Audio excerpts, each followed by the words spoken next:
할렐루야. 오늘 새로운 하루를 맞고 우리가 주님께 감사합니다. 오늘도 우리가 감사함과 기쁨과 또 만족함으로 오늘 하루를 시작하고 또 말씀이 우리를 온전하게 세울 것을 믿습니다. 오늘 5월 31일 5월의 마지막 날이고요. 오늘 화요일입니다. 오늘 말씀의 제목은 주님의 일을 하십시오라는 제목입니다. 사도행전 1장 11절 같이 읽겠습니다. 너희 가운데서 하늘로 올려주신 이 예수는 하늘로 가심을 본 그대로 오시리라.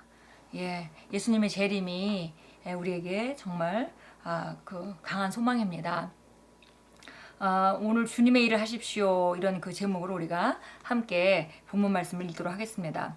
한층 더 당신은 아주 진지하게 하나님의 일들에 참여하고 관여해야 합니다. 하나님의 비전에 헌신하십시오. 하나님의 비전은 영혼 구원입니다. 하나님께서는 물이 바다를 덮은 같이 그분의 영광을 아는 지식으로 온 땅이 가득하기를 원하십니다. 따라서 당신이 하는 모든 일은 예수 그리스도를 위해 영혼을 이겨오는 일에 맞추어져야 합니다. 그것이 바로 당신의 부르심입니다. 영혼 구원에 계속 집중하고 전념하십시오. 우리가 하나님이 소원, 하나님이 우리 이렇게 탁월하게 만드신 이유, 그것이 바로 그분의 아름다운 덕을 선포하라고. 그래서 다른 영혼들에게 우리가 복음을 전하고 그들이 우리 삶을 보면서 그 아름다움에 매료돼서 그들도 하나님의 자녀가 되는 그 길에 들어서고 그리고 예수님의 영접함으로 새롭게 거듭나는 그런 놀라운 삶으로 우리를 사용하시는 것이 하나님의 기대시고 또 하나님의 소망이십니다. 그래서 우리가 하나님 마음과 똑같이 우리 심령 안에 우리 안에 있는 속사람이 영혼 구원에 대해서 우리가 집중하고 전념해야 되는 것이 바로 정말 우리의 부르심입니다. 계속 읽습니다. 실수하지 마십시오. 예수님께서는 돌아오실 것입니다. 그때 그분께서는 당신에게 하라고 하신 일을 당신이 하느냐고 바쁜 모습을 보셔야 합니다. 그분께서는 제자들에게 말씀하셨습니다. 너희가 나를 사랑하면 나의 계명을 지키라. 예수님을 진정으로 사랑한다면 그분의 뜻을 행하십시오. 그분을 위해 사십시오.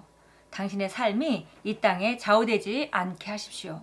예수님께서 오실 때 그분께서 당신에게 하라고 부르신 그 일을 당신이 하는 것을 보게 하십시오.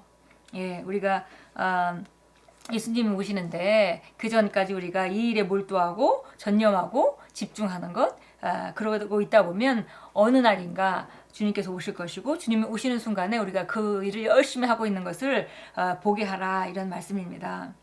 예수님께서 얼마나 빨리 오실까요? 라고 물을지 모릅니다. 곧 오십니다. 예수님의 재림이 며칠 남았든지 몇 주든지 몇 월, 몇 해가 걸리는지는 중요하지 않습니다. 그분께서 빛 가운데 계신 것처럼 당신도 빛 가운데 걷고 그분과 교제하는 한 그분이 오실 때 당신은 준비되어 있을 것입니다. 당신은 그날 영혼을 구원하거나 말씀의 실제를 나눠주고 있을지도 모르겠습니다. 그러나 나팔 소리가 울리는 순간 당신은 그 소리를 들을 것입니다. 성경은 말합니다. 나팔 소리가 나매 죽은 자들이 썩지 않을 것으로 다시 살아나고 우리도 변화되리라. 주의를 분산시키는 모든 것을 제거하고 주님을 위해 불타올라서 화해의 사역을 완수하십시오. 하나님과 그분의 왕국을 확장하는 일이 당신이 사는 모든 이유가 되게 하십시오.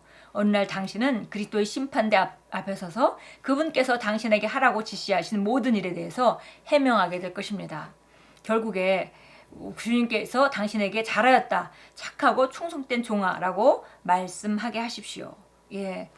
정말 예수님께서 우리가 마지막 날에 주님의 앞에 설 때 잘하였구나, 착하고 충성된 종아라고 말씀할 것을 우리 모두는 기대합니다.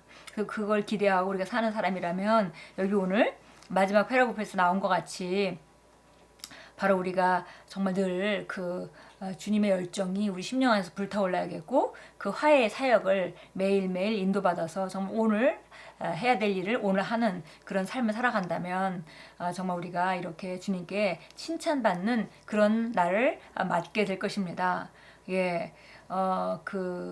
우리가 바로 이 땅에 있는 목적이 바로 그분의 왕국을 확장하는 것이 목적입니다. 우리 개인적으로는 사도 바울 말씀과 같이 정말 당장 죽어도 천국, 아주 아름다운 곳에 가게 되지만, 그러나 우리가 존재함으로 말미암아 또 이 땅에 있는 사람들에게 우리가 복음을 전하고 그들의 삶을 변화시킬 수 있는 그런 기회가 있는 것이기 때문에 우리가 또 이 땅에 아직도 살고 있고 이 땅에서 할 일을 해야 하는 것입니다. 예, 그래서 오늘 보니까 주님의 일을 하십시오. 정말 그리스도인으로서 오늘 이 말씀을 같이 보면서 우리가 우리 자신을 점검할 때, 나는 정말 이 땅에 복음을 전파하기 위해서 산다라는 그런 결론이 확실하게 나 있지 않은 분이라면 오늘 이런 결단을 우리가 해야 될 것입니다. 그렇게 결단을 하실 때 삶은 정말 달라집니다. 예, 우리가 다른 목적을 가지고 있을 때 정말 세상의 흐름과 여러 가지 역사들이 경제의 동향이라든지 뭐 세상이 돌아가는 그런 것들이 우리를 두렵게 하고 우리를 염려하게 하고 우리 미래가 암울한 것 같이 보이게 하고 어쩌면 또 허무하게 하고 삶에 의욕이 없는 것 같이 하고 그런 것들은 바로 우리가 하나님 말씀 안에 우리 인생의 목적을 세우지 않았기 때문입니다. 오늘도 정말 많은 사람들이 자기 목숨을 끊는 그런 그 잘못된 선택을 하는 것들을 우리가 뉴스를 통해서 많이 봅니다. 그분들은 정말 어려운 상황 가운데 힘들고 어려운 건 이해가 가지만 그러나 그분들이 이 땅에 사는 목적이 분명하다면 그런 선택을 할 필요가 없습니다. 우리가 좀 어려움을 겪으면서도 목적이 있기 때문에 뚫고 나가야 되는 것이고요. 또 우리가 아무 문제가 없을 때에도 우리가 살아있는 의미가 없다고 호매할 필요는 없습니다. 왜냐하면 우리가 이 땅에 정말 이런 그 하나님이 정확하게 그 인간을 아시고 인간에게 주신 인생의 목표, 무엇을 위해서 살 것인지, 어디에다 방향을 맞추고 살 것인지, 거기에다가 우리가 우리 인생을 바르게 세운다면은 우리 인생은 일단 바른 토대 위에 놓여진 것이 되는 것입니다. 그런데 아무리 지금 일을 열심히 하고 또 혹 어떤 분야에 성공하고 있다 하더라도 그 인생의 목표가 정확히 정해지지 않았다면 성공을 이루고도 허무해서 살 의미를 못 느끼게 될 것이고 그리고 또 살아가는 모든 가정 가운데도 내 힘으로 정말 너무 힘들게 살아가고 또 어떤 목적을 가지고 살았다 하더라도 그 목적이 이루는 순간에 내가 원하는 것이 그곳에 있지 않은 것을 발견하게 될 것입니다. 오늘 우리가 정말 함께 오늘 나누고 정말 좋은 말씀을 들었는데요. 주의 일을 하는 것, 영혼 구원하는 것. 어쨌든 오늘 내가 존재함으로 말미암아 내 주변에 있는 사람들이 복음을 들어야 하고 내 주변에 있는 사람들이 지금 살고 있는 삶보다 더 높은 차원의 하나님이 예비하신 참으로 나가야 되고 그래서 어쨌든 나를 만나는 사람들은 오늘 성령의 도구가 되어서 내가 성령의 도구가 됨으로 말미암아 축복받는 자리로 가게 되어 있습니다. 오늘 참고성경 한번 보겠습니다. 마태복음 28장입니다. 마태복음 28장 19절 20절 봅니다. 우리 잘 아는 말씀이죠. 주님의 명령이고 이건 마지막 우리에게 주신 사명입니다. 19절 20절 읽겠습니다. 그러므로 너희는 가서 모든 민족을 가르치고 아버지와 아들과 성령의 이름으로 침례를 주며 내가 너희에게 명령한 모든 것을 가르쳐 지키게 하라. 보라 내가 세상 끝까지 너희와 항상 함께 있으리라고 하시더라. 아멘. 가서 모든 민족을 가르치고 그러니까 우선 전도를 하고 영혼구원해서 화목케 하는 사역을 해야 되겠고요. 그리고 나서 그들을 그냥 방치해 두는 것이 아니라 우리가 기회가 되는 대로 말씀을 가르치고 든든하게 말씀에 설 수 있도록 그리고 그들에게 침례를 주고 그 다음에 가르쳐서 지키게 하는 그런 제자 삼는 일 이것들을 우리에게 하라고 명령하셨습니다. 그래서 우리가 그곳이 어디든 가정이라 하더라도 자녀들을 제자 삼고 가르치고 또 정말 주변 이웃 사람들에게 복음을 전파하고 그들을 침례받게 하고 하는 일들이 우리에게 주어진 사명입니다. 누가복음 21장으로 가겠습니다. 누가복음 21장 25절부터 27절까지 우리 같이 읽겠습니다. 25절입니다. 해와 달과 별들에게는 표적이 있을 것이며 땅에는 민족들이 혼란 중에 괴로워하며 바다와 파도가 피요하리라. 이 땅에 앞으로 무슨 일이 일어날 것인가를 생각하면 사람들의 마음은 두려움으로 인하여 실신할 것이라. 이는 하늘의 권능들이 흔들릴 것이기 때문이라. 그때 사람들은 인자가 권세와 큰 영광으로 구름을 타고 오는 것을 보리라. 하나님의 말씀은 반드시 이루어집니다. 우리가 그 예수님도 열처녀의 비유를 말씀하셨죠. 그래서 신랑이 오는 신령을 기다리다가 정한 때에 정확한 시간이 정해져 있는 것이 아니니까 언제 올 줄 모르고 기다리는 열처녀에 대한 비유를 하셨습니다. 5사람은 충분한 기름을 예비하고 갔기 때문에 그날 그 신랑을 잘 맞을 수 있었는가 하면 5사람은 기름이 제대로 준비되지 못해서 기름이 떨어져서 기름을 가지러 간 사이에 신랑이 오게 되었다는 그런 예수님이 그 비유를 말씀해 주셨습니다.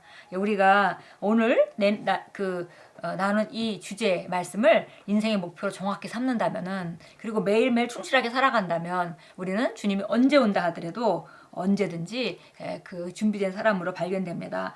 그 마지막 날에 이 세상에는 정말 그 전에 없던 그런 그 굉장한 그 표적들이 또 이해할 수 없는 그런 그 일들이 일어날 거라고 말씀해서 모든 사람들은 그때 두려워 떨겠지만은 우리는 그때 인자가 권세와 큰 영광의 구름을 타고 오는 것을 보게 될 것입니다. 예, 우리 함께 기도합니다.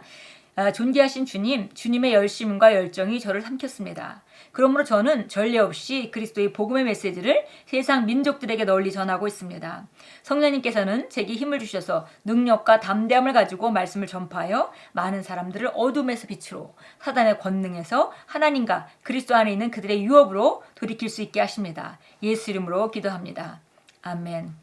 예, 정말 우리가 이 세상에서 할 수 있는 일 중에서 가장 아름다운 일, 다른 사람에게 복음을 전해주는 일, 그리고 그를 거듭나게 하는 일, 그리고 그들의 삶이 지금보다 또 예수 믿고 난 후에도 정말 더 나은 삶으로 나아가고 자기 위치를 발견해서 자기 자리를 찾고 아름답게 정말 자기 모습대로 살아가는 그런 그 일을 일어날 수 있도록 돕는 우리는 정말 행복한 자들입니다. 하나님께서 이 귀한 일, 정말 천사도 흠모하는 일을 우리 하나님 자녀인 우리에게 맡겨주셨습니다. 우리가 오늘 마음을 새롭게 하고 정말 전심전력해서 우리에게 시간이 허락해지는 대로 또 환경이 허락해지는 대로 이 일을 열심히 하기로 결단하고 오늘 하루를 시작하겠습니다.